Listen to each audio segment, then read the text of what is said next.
Welcome. In this tutorial, I want to talk about one important features in the Orbit camera.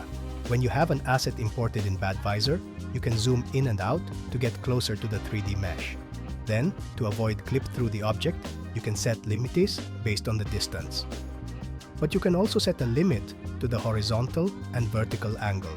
If you go to the outliner and open the Orbit camera, click below on limits. Here, you will have listed all the minimum and maximum distances for each option. To know the exact number, please just check the values above and set the correct input below. I like the distance at 0.9, so here I will input that in my minimum distance, and I will do the same to the maximum. I will zoom out until I am satisfied with the distance and set it in my parameter below. Horizontal angle is set to 0, so you can rotate 360, but you can also limit the rotation.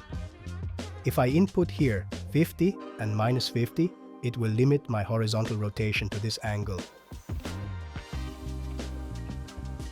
And I can easily do the same for my vertical angle. I hope this tutorial was helpful, and thank you for watching.